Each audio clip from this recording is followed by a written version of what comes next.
Imagine this. The biggest update in AI history drops. It's supposed to be smarter, faster, maybe even a step toward AGI. Expectations are sky high. The CEO himself teases the launch with a Death Star emoji on X, signaling something massive is coming, but within days the internet flips. Instead of celebration, you get outrage. Reddit threads blow up. Hacker News is full of complaints. Even OpenAI's own forums overflow with frustration. How did GPT-5, the most anticipated AI model ever, go from the future of intelligence to a glorified FAQ bot in less than a week? Let's break it down. When OpenAI quietly rolled out GPT-5, most users didn't even realize it had happened. There was no toggle, no try the new model button, no side-by-side comparison. For millions of ChatGPT Plus subscribers, GPT-4o, the model they'd grown to love, was simply gone. Overnight, GPT-5 became the default, and at first people didn't know what to make of it. On paper, GPT-5 looked incredible. Benchmarks showed it outperforming GPT-4 and GPT-4o on reasoning, summarization, and even coding. This was supposed to be the smartest AI yet, but almost immediately users noticed something was off. Conversations felt shorter, the tone colder, the flow less natural. The model stopped asking clarifying questions and sometimes forgot context halfway through a thread. One Reddit post summed it up in 4 brutal words: GPT-5 feels lobotomized. The frustration spread fast. On Reddit's r/GPT, a post titled GPT-5 is a mess shot to the top, racking up thousands of upvotes. Hacker News threads echoed the same theme. The new model was dumber, more robotic, less helpful. Screenshots went viral. Users compared GPT-4o's warm, conversational tone to GPT-5's sterile replies, calling it the difference between chatting with a friend and reading a corporate manual. Some even accused OpenAI of bait and switching, hyping up GPT-5 as a leap forward, only to deliver something that felt like a downgrade. And here's the kicker: they weren't imagining it.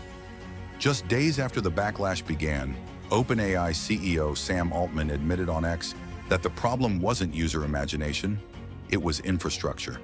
The company's smart model router, the system that decides when to use faster versus deeper processing modes, had glitched.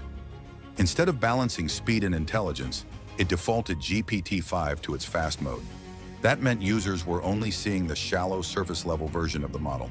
In other words, the most advanced AI on paper was being experienced as a watered-down FAQ bot.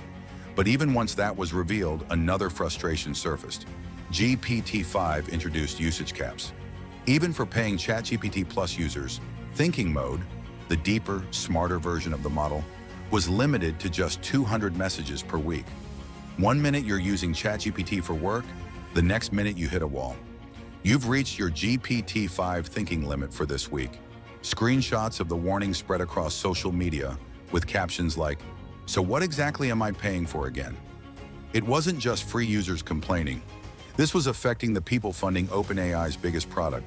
And when paying customers feel shortchanged, the backlash multiplies. If the glitches and limits weren't bad enough, GPT-5 brought new problems. Despite scoring higher on academic benchmarks, it was hallucinating more often. Users documented it fabricating citations, inventing URLs, and even contradicting itself within the same conversation. One developer on Hacker News showed side-by-side results where GPT-4o gave a grounded, fact-checked answer, while GPT-5 produced something that looked confident but was completely wrong.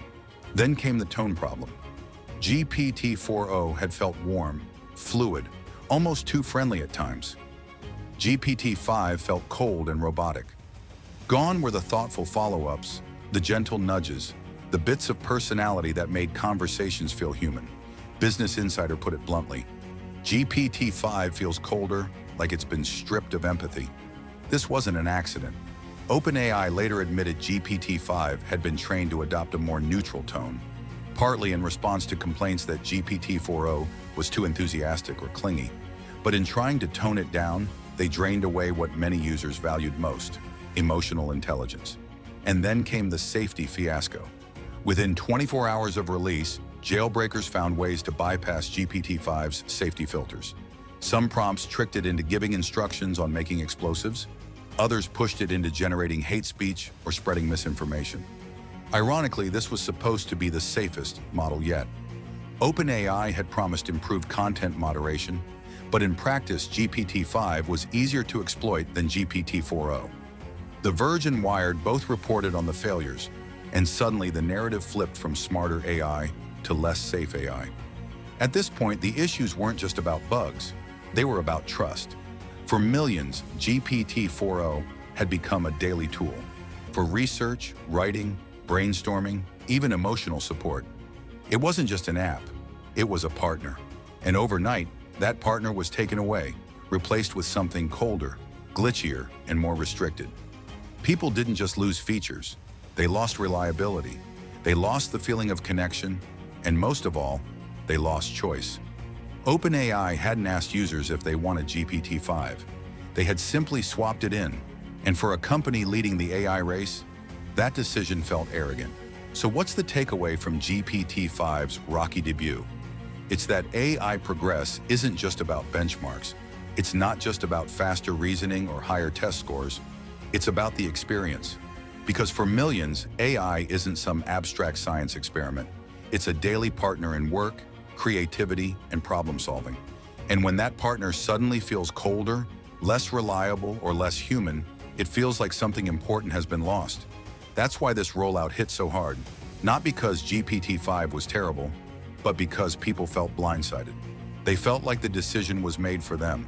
And when it comes to technology that people trust with their time, their work, even their emotions, trust matters as much as intelligence. GPT-5 will evolve. OpenAI has the infrastructure, the talent, and now plenty of feedback.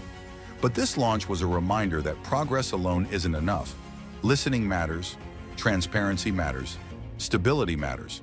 Because in the race to build the future of AI, the most important upgrade isn't always more power. Sometimes it's simply trust. If you made it this far, let us know what you think in the comments below. Was the GPT-5 rollout a stumble or just growing pains? And for more stories like this, check out the video on your screen right now. Thanks for watching.